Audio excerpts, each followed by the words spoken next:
जोडी आलेली आहे त्यांचा आपण या ठिकाणी पुष्प फुल देऊन त्यांचा आपण इथे सन्मान करूया. असे जोडीने माणसं आलीच पाहिजे म्हणून या ठिकाणी मी काही जोडींना बोलवतोय की आपण इथे यावं आणि त्यांचा सुद्धा साधू साधू इकडे बघ.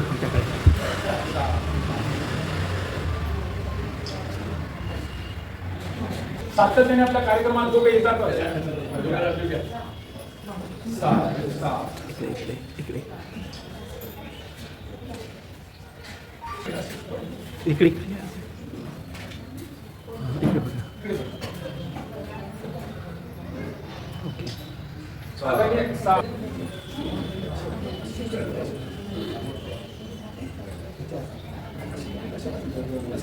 आमच्याकडे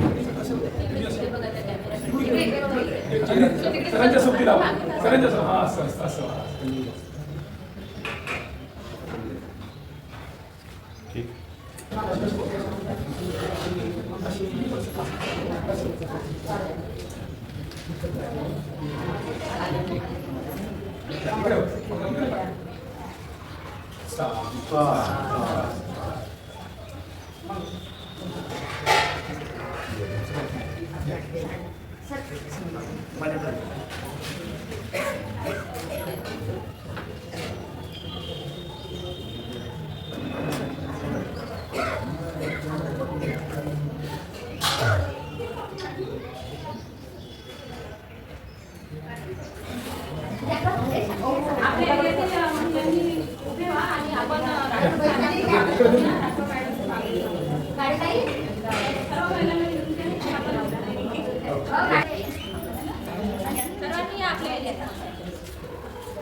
समोर या दोघी समोर या.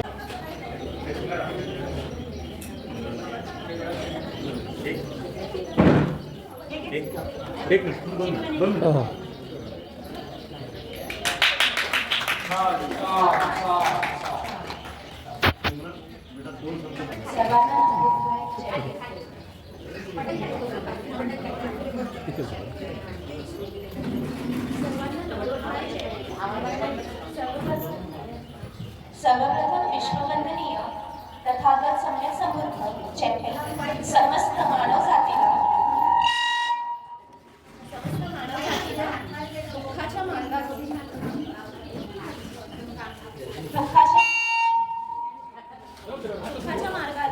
सुखाच्या मार्गाकडे आणा. तसेच मुली राहतात ज्यांनी अंधारलेल्या समाजात शिक्षणाची ज्योत लावली. तसेच माणुसकीचे खरे नेतृत्व छत्रपती शाहू ज्यांच्यामुळे मी आज इथे उभी राहून हक्काने माझं वक्तव्य करू शकते असे ते भारतीय राज्यघटनेचे शिल्पकार परमपूज्य मोदीसर्व डॉक्टर बाबासाहेब आंबेडकर या सर्वांच्या विचारांना अभ्यास करून व समजून आज मी तुमच्या समोर उपस्थित झालेली आहे.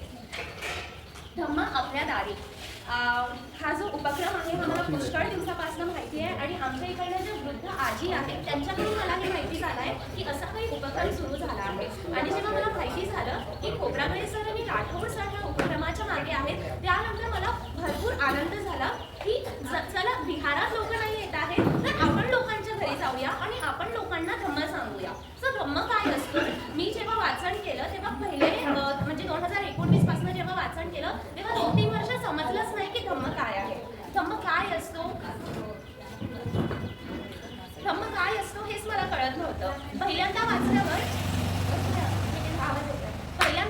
मला वाटलं की हे सगळं माझ्या डोक्यावरून गेलं आहे कारण लँग्वेज ही टफ होती. मग मी आणि धम्मा वाचला आणि माझी आता 6वी रीडिंग सुरू आहे इंग्लिशची. जेव्हा जेव्हा मी धम्मा वाचत आहे तेव्हा तेव्हा असं वाटत आहे की मागच्या वेळेस काहीतरी सुटलं होतं जे मला आता नवीन माहिती झालं आहे.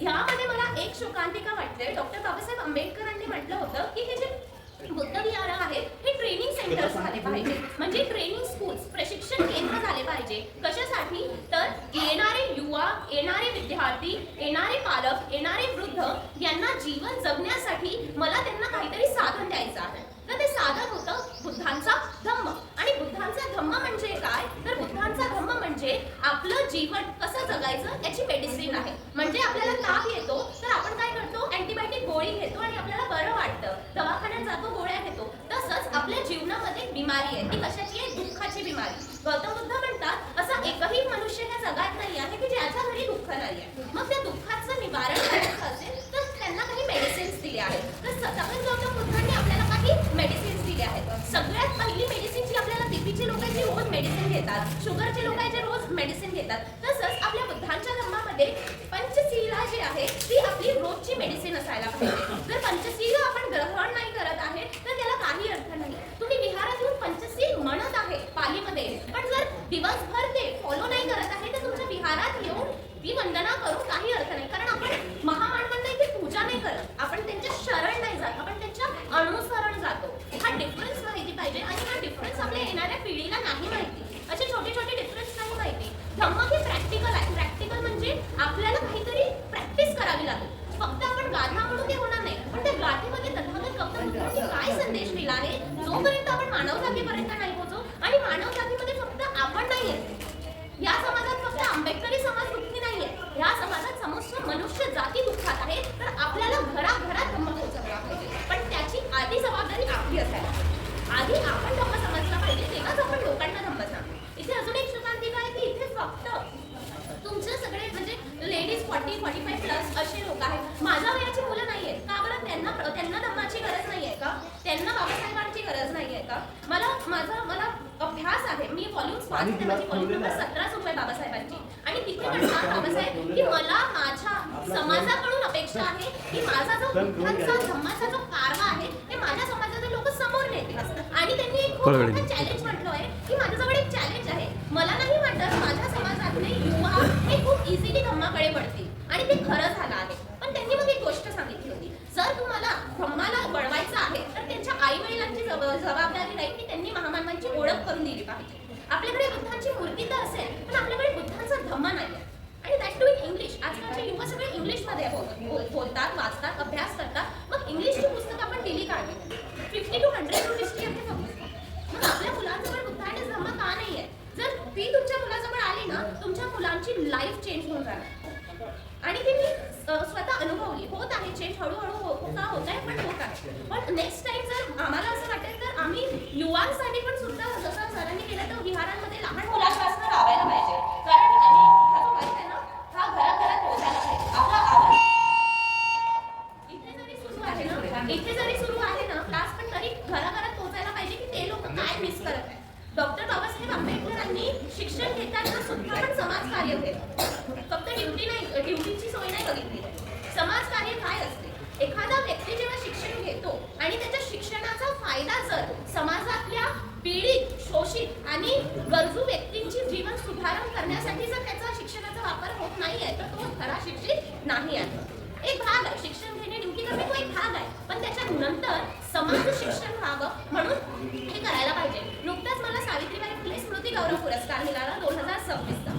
त्यामध्ये मला खूप आनंद झाला की मला सावित्रीबाई फुलेच्या नावावर सत्कार झाला माझा आणि अवॉर्ड मिळाला. पण का बरं? कारण माझा संकल्प होता की 2026च्या त्यांच्या जयंतीपर्यंत मला त्यांच्या 4 पुस्तकं वाचून काढायला. मी त्यांना पुस्तकं जेव्हा वाचल्या सावित्रीबाई फुलेंच्या, मी त्यांच्यासोबत जगली. त्यांचा संघर्ष जो होता ना तेव्हा मी जगली त्यांच्यासोबत, आणि मी रडली, हसली ती पुस्तक वाचताना. आणि तेव्हा मला कळलं की आपल्या महामानवांचा जो इतिहास आहे तो इतिहास संपूर्ण सामाजिक क्रांतीचा आहे. अभ्यास करावी लागतो, आणि जो अभ्यास करेल तो समाजात काही बदल आणू शकतो. तर माझी हीच विनंती आहे की जेवढे पण सिनियर लोक इथे आले आहेत, तुम्ही पण तुमच्या मुलांना एक संदेश द्या की त्यांनी वाचन सुरू करायला पाहिजे. जर वाचन सुरू करा तरच बदलावे. धन्यवाद. मला इथे बोलण्याची संधी दिली खोपरागळे सर आणि राठोड सर यांचे मी खूप आभार मानते.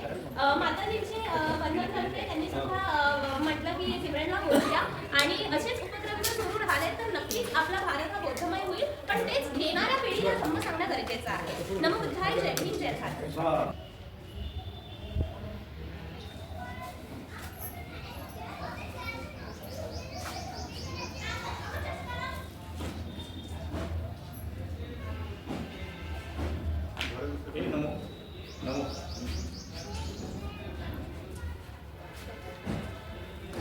तुमच्या मोबाईलमध्ये घेतली ना?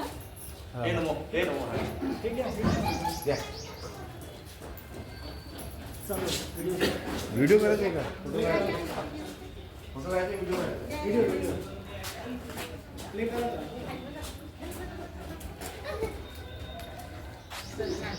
एक परी. एक परी. मागे गेले तुम्ही लहान आहेत असं.